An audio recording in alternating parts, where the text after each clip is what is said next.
On a day close to the end of the year, I received a frantic call from my son's stepdaughter, and urging me to come to their house immediately. I drove to my son's home, which I hadn't visited in a while. As I arrived, I was greeted by a surprising sight. Then, "Emma? Grandma!" My granddaughter, Emma, was sitting on the concrete steps of the entrance, wearing her school tracksuit and hugging her knees, looking cold. "What's wrong, dear? Why are you outside in such light clothes? And where are your dad and mom?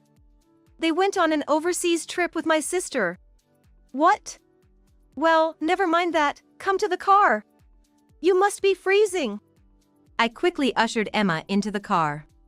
I stopped by a convenience store to buy her a warm drink.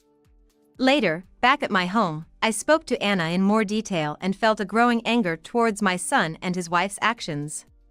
I knew I had to repay these children for their trust in me. "Do you have the keys, Anne? To that house?" "Yes." "Then let's go there. And just bring what's important." "What are we going to do, Grandma?" I smiled. "We don't need that house anymore, do we?" My name is Amelia Johnson, 64 years old. I've been living alone since I lost my husband 2 years ago. Though I keep busy, I've been fully occupied with managing the legacy left behind by my husband. When I got married 40 years ago, it was to an old family from a region similar to Nebraska. Back then, I never imagined that I would eventually end up managing this large house. I grew up within commuting distance to a city like New York. My husband and I were college classmates. And we got married right after graduation.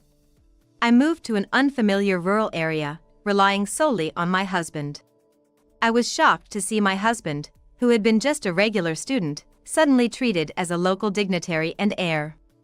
My mother-in-law trained me extensively to support my husband. What my mother-in-law said made sense in the context of the local customs, so although it was demanding, I was able to understand and manage to accept it. Thanks to that, even now with no one else around, I'm treated with a certain respect as the person managing this house and land. Back when I got married, there was a big trend of moving to urban cities like New York. So, moving to a rural area like Nebraska was seen as unusual. My mother-in-law trained me rigorously, probably to counteract the local gossip. And soon after our marriage, we had our first child. He was the heir, a son. Naturally, this pleased everyone, including my mother-in-law.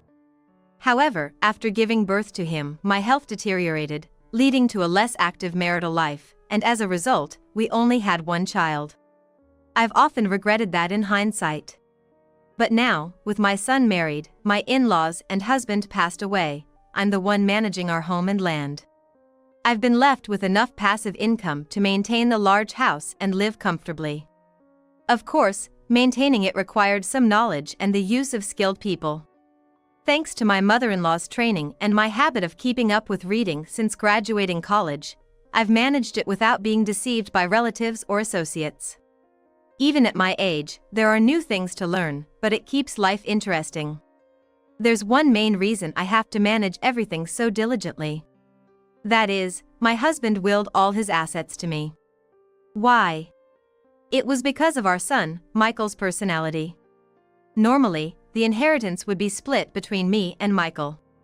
But my husband chose not to.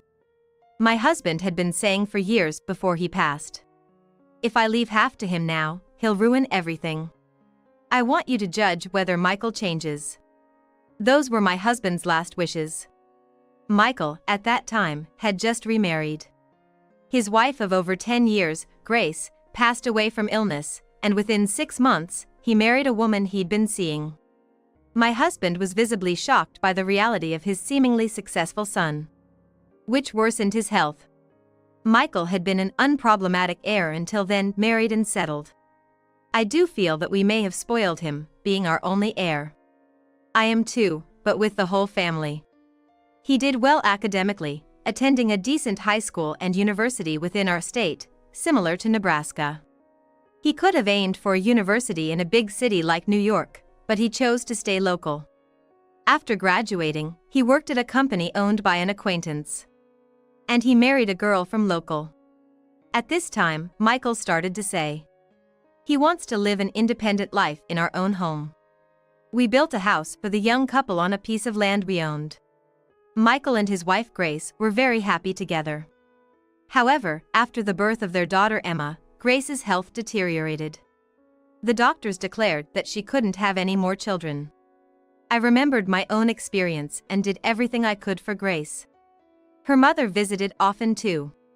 We arranged for a babysitter and housekeeper to help out.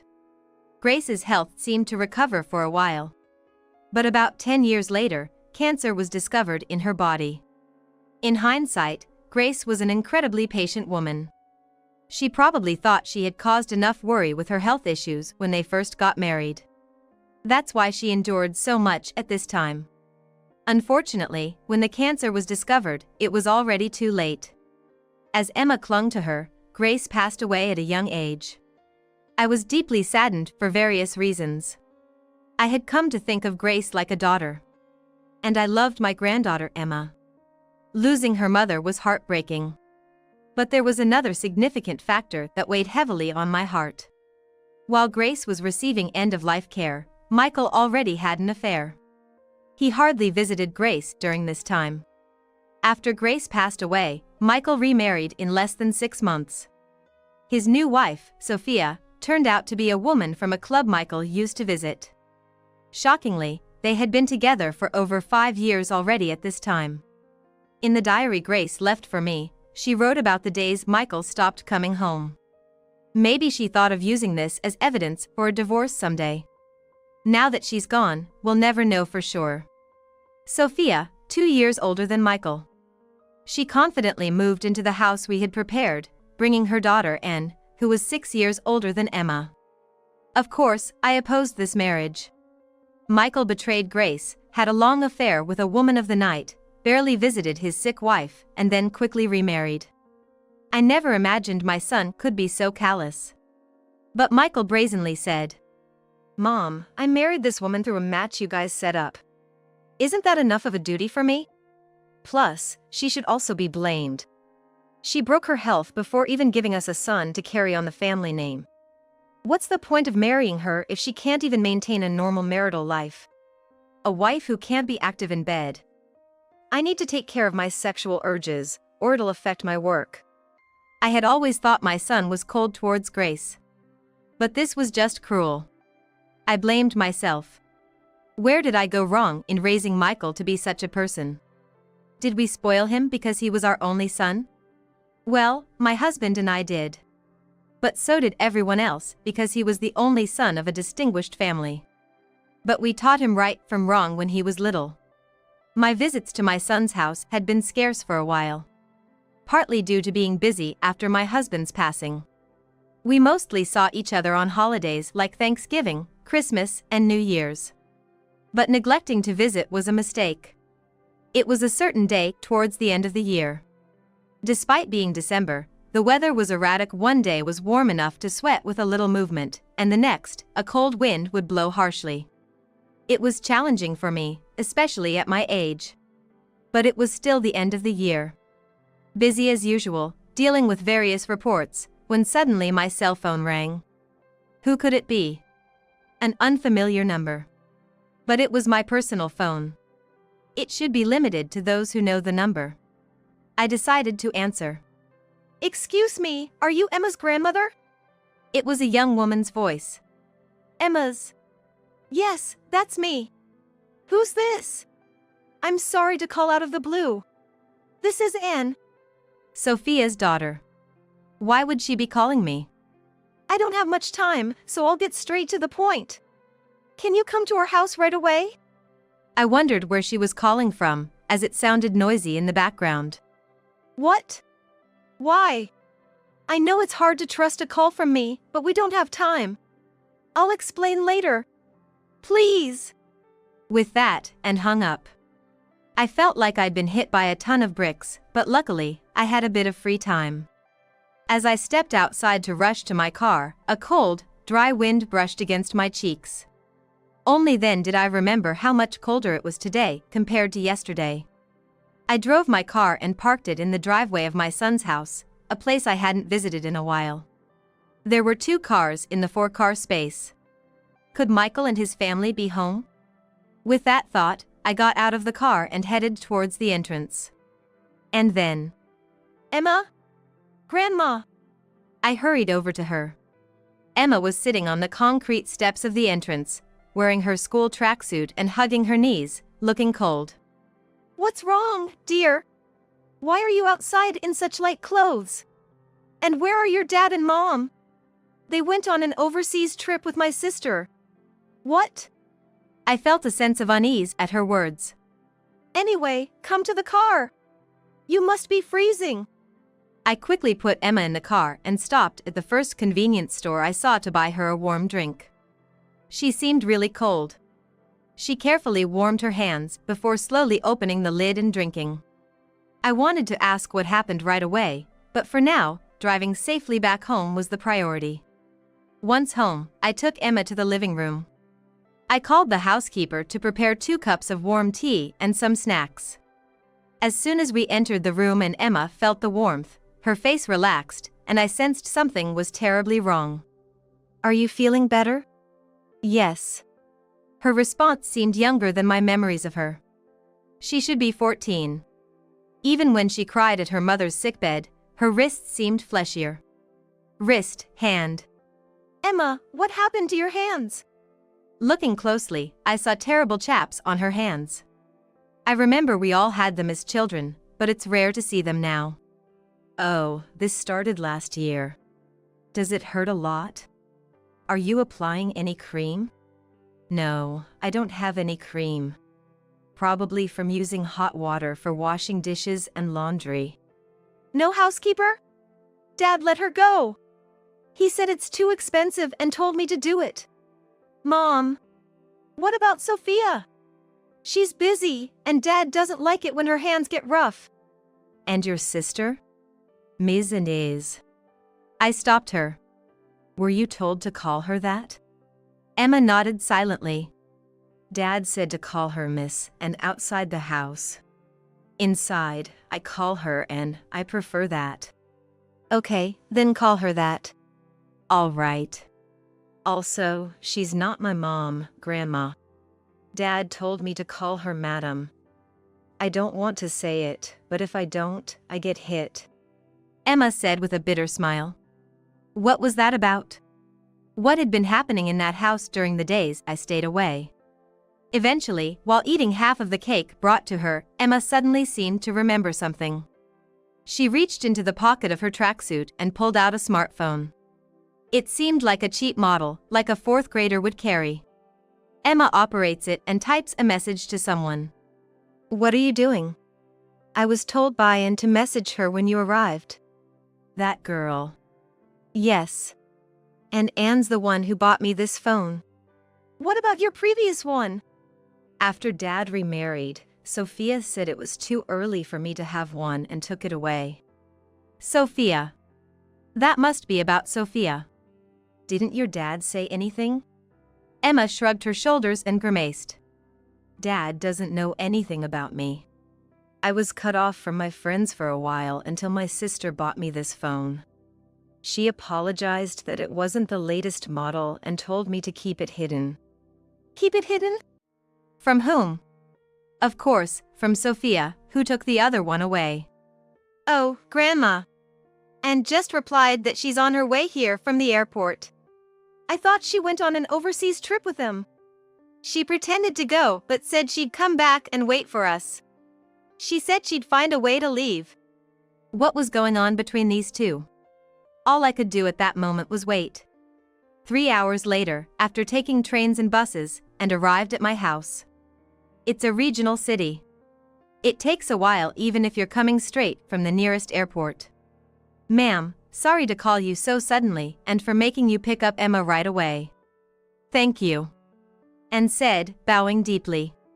Ma'am. So, you call me ma'am? For me, it's too much to call you Grandma. And said firmly. Without a hint of flattery in her gaze. I thought she looked flashy like Sophia but had a strong character. You are Emma's grandma, not mine. Right. Call me whatever you like. Now, what's this about those two going on an overseas trip? They had been planning a 3-week trip, including me. But I knew something might happen, so I faked illness and escaped. They're planning to travel from Korea to Southeast Asia. 3 weeks! What about his job? This seemed more troubling than I thought. During the trip, my mother planned to offer me to that man. What do you mean? Exactly what I said. He had his eyes on both my mother and me from the start. What a revelation. That is true, Grandma. Emma, sitting next to Anne, clenched her fist and interjected.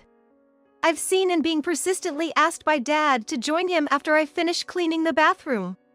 And always dodged it, saying it's a harsh joke, but Dad would click his tongue and yell at me to go away. It's because Emma was there, I was spared. I was always worried she might get hurt. But I shudder to think what would have happened if she wasn't there. What in the world was happening? My son. How could he have become so corrupt? I pondered for a moment in front of the two. They were protecting each other. They seemed close. More like comrades against a common enemy than just friends. So, what do you two usually do? Emma mentioned earlier she was told to call Sophia Madam. Yes. My mother married him for his money and stayed. I've watched him come to our house since high school, gradually turning his lecherous eyes on me. Now, living under the same roof, he's become more emboldened. Ugh, disgusting. Hugging herself, and said she felt utterly disgusted. The only good thing was that I could go to college. I busied myself with university and part-time jobs to avoid going home as much as possible. I thought about leaving, and stayed because of me. Emma interjected. Like today. Those two left me alone, without even leaving a key or money. Told me I could go anywhere. And she was out there in her tracksuit. In the cold wind, making the chill feel even worse. The image of her waiting, huddled up. I waited because Anne told me to, until I knew for sure those two had boarded the plane and wouldn't come back. That's why you called. I stayed close to them until the last minute before boarding. But I had to call you, otherwise, Emma would have caught a cold. I'm sorry it was still cold. They could have contacted me earlier, but I understood their desperate need to ensure those two were definitely out of the country. Now that they've turned to me, I must help them. Do you have a key, Anne? To that house? Yes. Let's go there now. Just take what's important. What are we going to do, Grandma? I smiled. We don't need that house anymore, do we? 3 weeks later.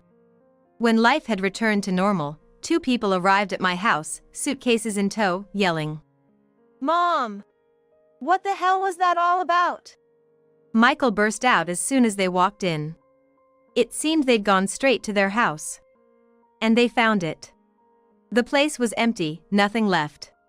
What about it? It was my property. I thought it was unnecessary, so I demolished it, cleared the land, and sold it. Oh, your belongings are in this storage room. I had quickly contacted a real estate agent and a demolition company I knew. Understanding the situation, they readily agreed to my proposal. I tossed the storage room key to Michael. Startled, they fumbled to catch it, and a small clink echoed in the entrance. Are you kidding, Mom? That was my house. Oh, how did you come to that conclusion? Huh? What do you mean? Michael, you're mistaken. That house was built for you, but it was registered in our names. Now, it's mine. What's the problem with me doing what I want with my property? What about the girls? What about them? The girls? Sophia, are you really the one to ask that? I snorted. Anyway, come in, I said, inviting the 2 of them inside for the time being. Aren't we going to the living room? I silently led the 2 of them to our destination. The destination was the large hall at the back. Please wait here, I said as we passed through the middle corridor and I opened the sliding doors.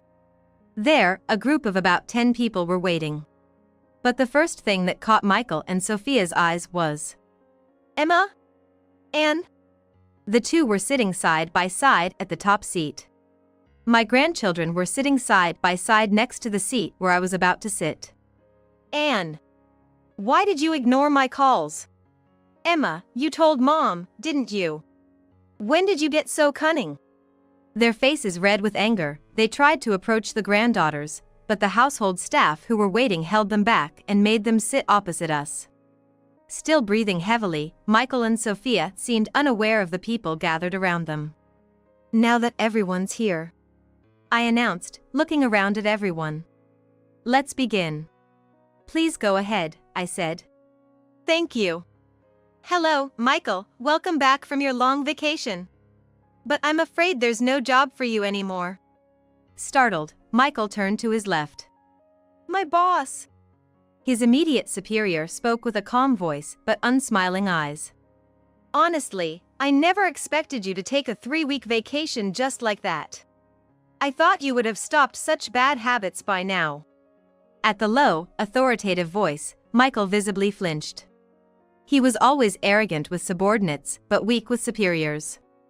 It had been the same since he was a child. But you approved it until now. Michael, what do you think your value is to our company? If you don't know, let me tell you. Your value was being the heir of a prominent family in this town. Michael clenched his teeth. But it seems that it doesn't mean anything anymore. What do you mean? Then his boss turned to me. Michael. I was looking him straight in the face. Their gaze shifted noticeably. Today, I intended to publicly announce the contents of my will, which I recently wrote in the presence of your lawyer. A will? Yes. I had to write it in advance, lest my estate end up in your hands, right? Mom? It's already securely stored. The content is simple. If something happens to me, all my inheritance will go to Emma. Michael's jaw dropped in shock. After a few seconds, I must have heard something strange. My ears might still be affected from the flight. No, ma'am has said nothing unusual. Our family lawyer interjected. The decision to exclude Michael from the inheritance was based on his abilities and spending habits at that time. I remember the previous owner's words clearly. That's right. I remember that now. Only now you remember? I shook my head in disbelief. Then the company's executive vice president continued. As you can see, ma'am has decided to completely revoke your inheritance rights. This means there's no special treatment for you at our company anymore. That's impossible. The company valued the connection with a prominent family in this area, not your personal abilities. Now, what will happen next? The boss glanced at me. I nodded slightly. Please proceed as you see fit. Thank you. Michael, the whole company knows you took a 3-week vacation just for a trip. The senior management plans to demote and reassign you. Be grateful if that's all that happens. Michael collapsed, as if all strength had left his body. That's absurd. Sophia leaned forward. If Emma is the heir, what about Anne? Isn't she different? Why would you think that? Isn't she officially Michael's daughter on the family registry? Isn't that why she's sitting next to you? Stop embarrassing yourself, Mom. And sharply cut in. Embarrassing? I'm not related by a single drop of blood to this family. How can a complete stranger think they have any rights here? Are you stupid? What did you say? Talking to your parent like that. And you didn't even respond to my calls about when you'd join the trip. Yeah, I was looking forward to it. Michael added. Looking forward to it, huh? And then took out her phone. Excuse me, everyone. Could you listen to this? The room buzzed with whispers. Hey, Anne, how about joining me in the bath today? Sorry, I have work now. What? Can't you listen to your father? A dull thud sounded. Likely a washing machine being hit. Dad, stop! And doesn't want to. Shut up. A loud noise followed, then Emma's cry of pain. Emma! And you have work, right? Hurry up. Thank you. The sound of footsteps echoed lightly. The sound of a door opening and closing followed. It was clear that what the girls had told me was just a fraction of the whole story. What is this? That's Michael's voice, isn't it? Everyone looked somberly between Emma and Michael. And stopped the recording and said firmly, "That was just a part. I always felt in danger. And Emma, by cleaning the bathroom and toilet, often helped me avoid crises. Not just this time. She always knew when he was coming back. How did you manage that?" Then, without a word and glaring at Sophia, Emma took out her smartphone. What? I took that phone from you. You just said you took it, right? I asked. Nowadays, even elementary school kids need them. And you took it away from a middle schooler like Emma? Mom, it's part of her education, right? Exactly. She doesn't need the latest model. Then at least a basic one would suffice. Nowadays, kids need to message each other to hang out, and there are school notifications, right? Have you two even been receiving updates from her middle school properly?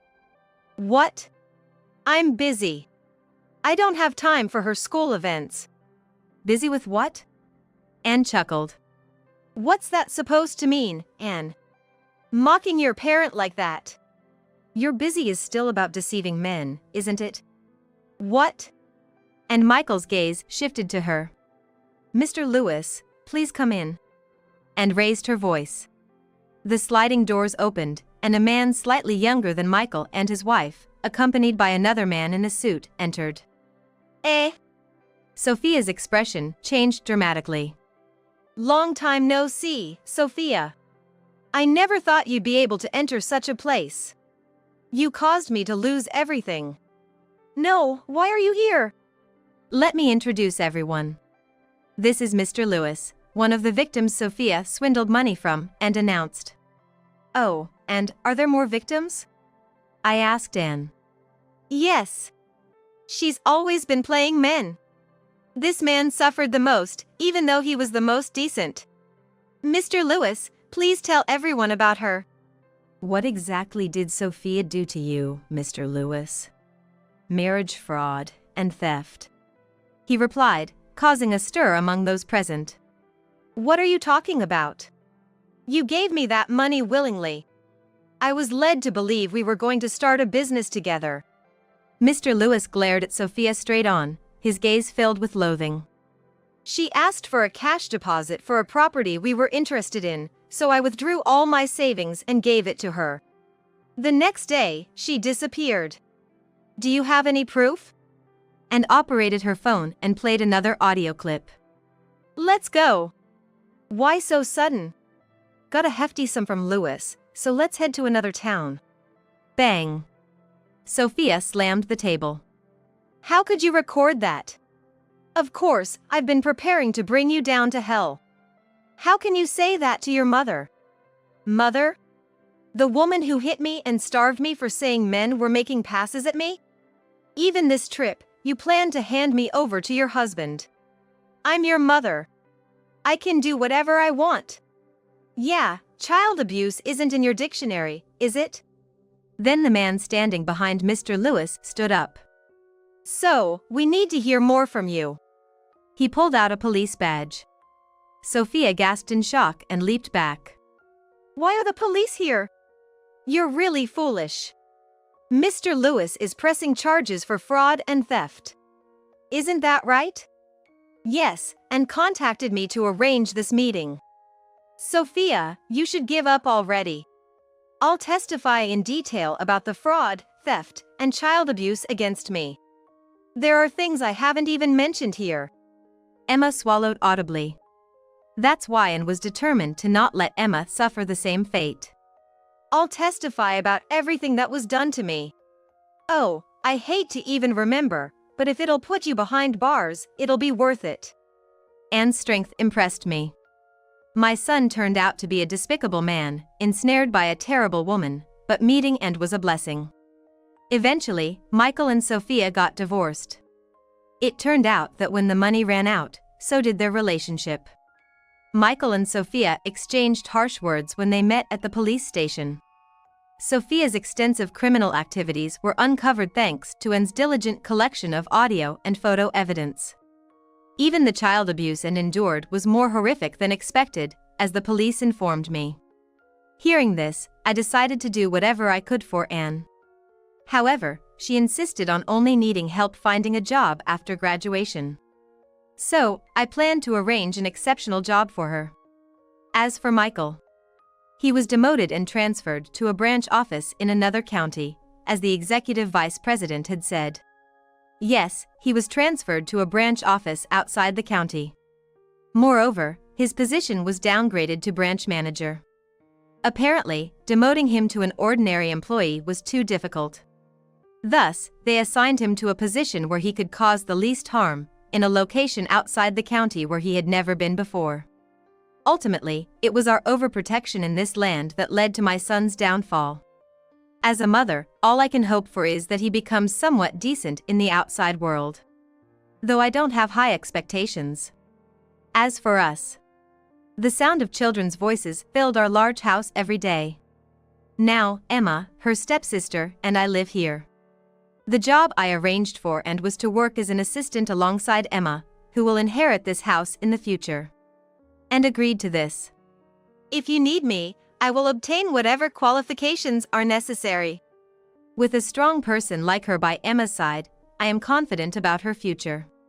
However, as tough as Anne is, she may still experience flashbacks from her past abuse. For a while longer, I plan to support these two. I need to stay healthy for their sake. The problem child of this house was difficult to let go of because he was my son.